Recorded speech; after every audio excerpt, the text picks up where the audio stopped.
Hey, it's been a minute. Nice to see you again.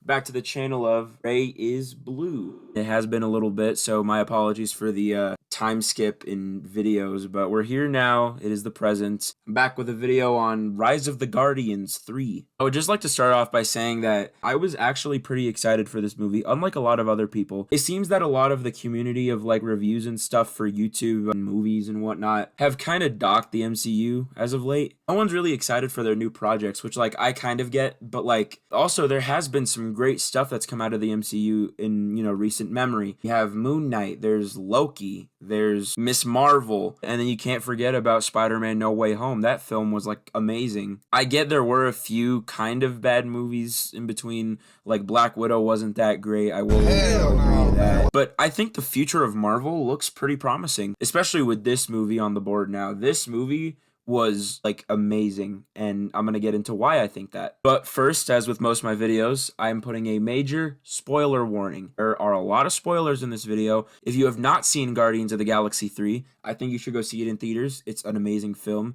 Take my word for it. My taste is like perfect. Just go see the movie, come back here, you know the gist. First, I'd like to talk about how like intense the plot was.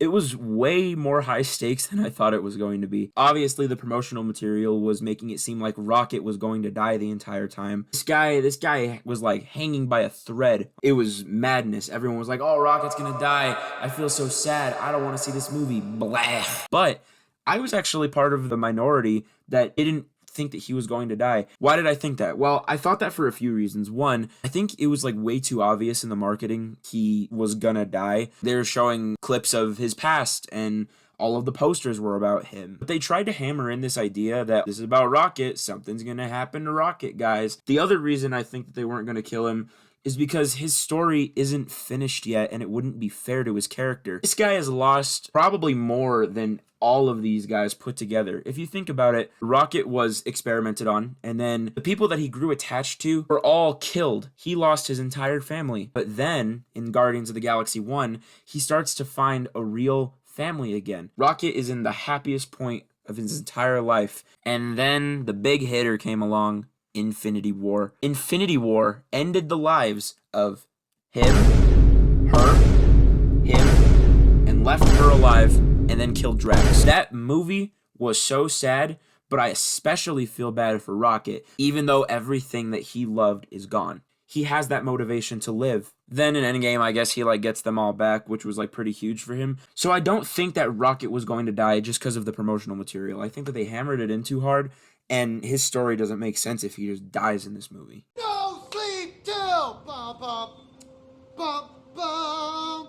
But going back to like the main group of characters, we're going to talk about Star-Lord and Gamora for a little bit. Their romance was a little rocky. If you remember, Gamora got yeeted off of a cliff in Infinity War. It was very sad for Peter, obviously. He blew up the entire universe just to get a sucker punch in. Just a little 1-2, for the big purple walnut. Anyway, Star-Lord lost Gamora in Infinity War and then didn't even get her back in Endgame. The only thing that he got was this replacement Gamora, so their chemistry is just not there. I think it calls for some pretty funny moments because she just hates him and he's trying to love her. But I'm really glad that they stuck to that. I'm glad that they didn't try and make a second romance with this second Gamora. I also really liked Mantis in this one. Mantis was like very entertaining and also interesting. I've always thought of her as one of the most interesting characters in Marvel. She seems to be the most powerful, right? She just touches someone and she can make them think whatever she wants. So I was really interested to get deeper into her character. We kind of got that this movie. Still no backstory. The only tidbit of backstory that we got was that she was a daughter of Ego. So I guess that's kind of there, but I wish we got that deep dive that we got for Rocket, but for Mantis. I'm not complaining about her presence in the movie at all. Her and Drax were obviously very funny, and this whole movie was very funny, so I'm glad that she was there, and I'm glad that Drax was there too. And speaking of Drax, they didn't really use Drax that much this time around. He had this cute scene where he was talking to the little alien kids on Counter-Earth's ship. That was pretty nice. But also, I think that Drax was, like, pretty good for the amount that he was in this movie. I don't think that he needed to be any longer. I don't think he needed to be in it any shorter. Very good mix of Drax and a very good mix of Mantis. Oh, and Nebula as well. I was a little disappointed that she didn't have more to do in this movie because I really am interested in her character and I'm a big fan of, the development that she has. She's my second favorite Guardian. She was kind of there to be the mediator for Gamora and Peter, and she had some funny moments here and there. If I can prove that I never touched my balls, will you promise not to tell another soul what you saw? Guys, I cannot stress enough how amazing this villain was. This movie's villain was like the entertainment that you would get with a Disney villain, but he's actually really cruel and sadistic, and he tortures these animals, these innocent animals. I have never wanted to punch a fictional character through the screen so bad until I saw this guy. His name is the High Evolutionary, and he's actually a very high threat to the Guardians of the Galaxy. And he's actually got a very deep-rooted attachment to one of the main characters in this film, Rocket, by being his abuser. This is why the emotion when I see this guy is so strong. He's just so well crafted. In one of Rocket's flashbacks, the villain actually gets his face torn off because of what he does to Rocket's friends. It was very satisfying to see. So when they had their final encounter in the ship, Rocket and High Evolutionary, I thought Rocket was going to destroy this guy and then shoot him in the face a bunch afterwards. But then he said, nah, because I'm a guardian of the freaking galaxy. And I was like, what? What?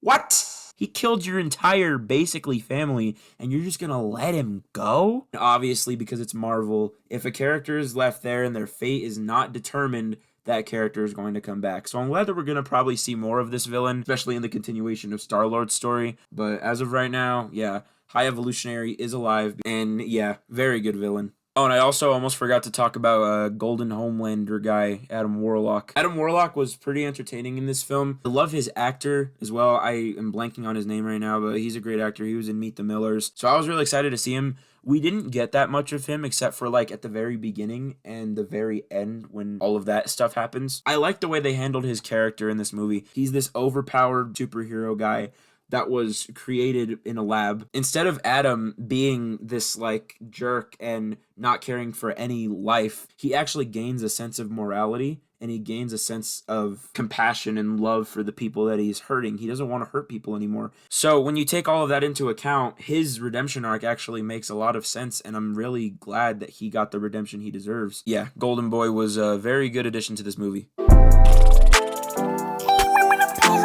Now, aside from the characters and the story and stuff, the action was like some of the best action I've seen recently. Obviously, Everything Everywhere All at Once was probably the best action in any movie ever, but damn, this movie is like up there. This movie had like these cool camera flips and like panoramic shots of the characters doing cool things, and it was just so cool. The cinematography in this movie is like top notch. Some of my favorite visuals in a Marvel movie. And speaking of the visuals, the CGI was also very complimentary of that action and the designs of the characters. I loved the planet that they went to that was like a big fleshy living thing with like eyes and stuff. That was a very cool planet and it looked awesome. I think the CGI in this movie looked pretty amazing. Not only talking about set design, but Rocket looks fucking real. Like, he looks real. He straight up looks like a real raccoon.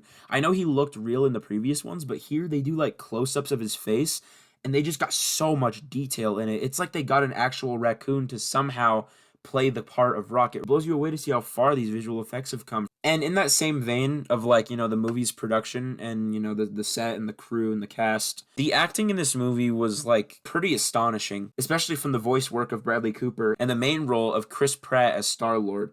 This guy killed it in this role. Obviously, they've been amazing in the previous movies, but god damn, dude, Chris Pratt made me cry when I saw this. I'm glad that Chris Pratt put his heart into this role. And speaking of the actors, we definitely cannot forget about the villain's actor, Chukwudi Iwuji. Chukwudi was indescribable as the High Evolutionary. I haven't been this emotionally interested in a villain, but also every time I saw him on screen, he was just so entertaining, and that's because of the perfect acting from Chukwudi. It was a sight to see, I'll tell you that. I think that Chukwudi Iwuji might have had the best performance in this movie, which is saying a lot because, like I said, they all killed it. It was that good.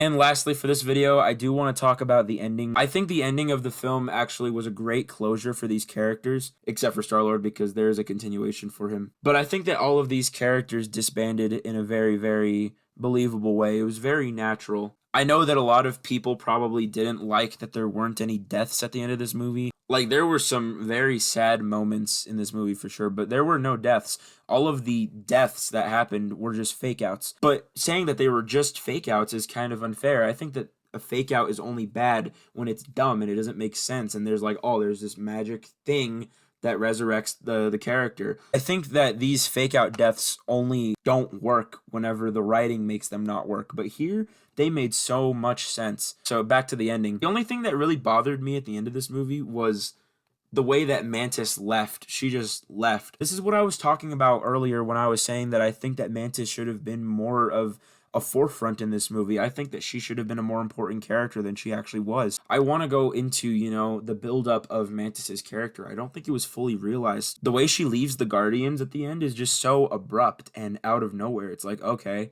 I mean, I guess that kind of makes sense that she wants to leave because she wants to be her own person. But also, she's found a family with these people. I think that she should have gone on some kind of journey, some character arc that would have prompted that decision. I think it's a little harsh to leave. It just felt a little abrupt. It felt like they could have built on that more. But that is such a small complaint in an otherwise very grand movie. Like, this movie with its ending and its characters and its acting and the visuals and the production, it is the best that we have ever seen from Marvel, and it's definitely the best out of the trilogy, at the very least, in my opinion. Although I don't agree that it's the best Marvel movie ever, like some people have said, I can definitely see the argument for that. Like I said, everything here was just so amazing. If I had to give this movie a grade, I would probably give it a 95%, which is like an A+, so this movie is definitely extraordinary. And with all that being said, thank you so much for watching. Again, I will be uploading more. I'm sorry that I was gone for a while. For any of you that, wanted to stay tuned and wait for the next video, there will be more coming. I have a lot more planned. I'm planning on doing a video on The Last of Us because I don't see many people talk about that show, even though it was like pretty great. With all that being said, make sure you stay tuned for the next video, hit the like button, go subscribe, and I will see you in the next one. Raise Blue, out.